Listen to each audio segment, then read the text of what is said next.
Shani ging die Treppe nach oben. Hallo, ihr müsst die Stars des Abends sein. Ein Waterlei mit türkisgrünen Haaren empfing sie am Treppenende mit breitem Lachen. Er ging rückwärts und deutete mit der Hand auf die benannte Ecke, wo sie 3 Stühle vorfanden. Er war noch sehr jung, vermutlich in Shanis Alter, wirkte aber sehr professionell, wie er sie zu ihren Plätzen führte.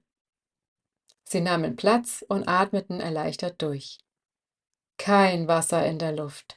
Was für eine Wohltat. Ihr entschuldigt mich. Ich wünsche euch einen angenehmen Aufenthalt. Er grinste und lief die Treppe hinunter. Salika und Ardea wechselten einen überraschten Blick. Dann sahen sie Shani an, die ihre Arme verschränkt hielt und sich auf die Unterlippe biss. Salika und Ardea mussten lauthals loslachen. Shani sprang auf und fuhr sie an. Das ist nicht lustig!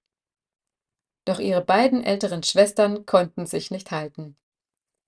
Habt ihr seine Stimme gehört? Shani zog ihren Ärmel hoch und präsentierte ihnen ihre Gänsehaut. Spitzt du? Flüsterte Salika scharf und zog ihr den Ärmel wieder nach unten. Während Ardea weiterlachte, brachte sie hervor. Er sagt nur ein Wort und du schwebst schon über der Sonne? Ja, was kann ich dafür? Oh, Süße! Ardea schüttelte den Kopf. Und was sollte der Ausbruch mit den Stars des Abend?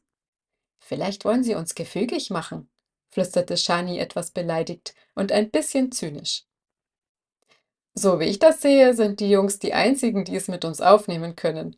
Salika sah zum Eingang, wo sich die ersten Zuschauer anstellten. Schade, dass bei diesem Wetter nur wenige Voraner den Weg hierher finden würden. Das sehe ich auch so, pflichtete ihr Ardea bei und lehnte sich auf ihre Unterarme. Das wird ein hartes Kopf-an-Kopf-Rennen. Wir müssen eine fehlerfreie Vorstellung abliefern. Bekommst du das hin, auch wenn du in Flammen stehst? Ihr Blick galt Shani, die diesen gelangweilt erwiderte. Klar, denn auf der Bühne gab es für sie nur ihre Schwestern und sie. Das liebte Shani über alles. Und da die aufgeführten Choreografien ihrem Geist entsprungen waren, kannte sie auch gar keine Fehler. Also gut, dann lasst uns wieder auf unsere Plätze gehen. Sie lassen die Zuschauer bald rein. Salika nickte Richtung Eingang und erhob sich. Feuer auf Feuer. Die 3 Schwestern entzündeten jeweils eine kleine Flamme in ihrer Hand und legten sie ineinander. Sie schlossen kurz die Augen und verbanden ihre Seelen miteinander. Das wird ein anstrengender Abend für uns, also haltet euch ran. Salika schickte sie wieder die Treppe hinunter. Sie wollte ihnen folgen, doch ein leichter Windzug ließ sie innehalten und nochmals zum Eingang blicken. Ob er vielleicht heute wieder zurückkehren würde? Salika, komm, trieb Ardea sie weiter. Was ist? Wollte Shani wissen, der ihr hoffnungsvoller Blick nicht entgangen war. Salika winkte ab. Hab mich getäuscht. Shani strich ihr mitfühlend über die Hand und hielt sie fest. Bau? Wer weiß, seufzte Salika, entzog ihr ihre Hand und lief weiter die Treppe hinunter. Shani seufzte und folgte den beiden Älteren.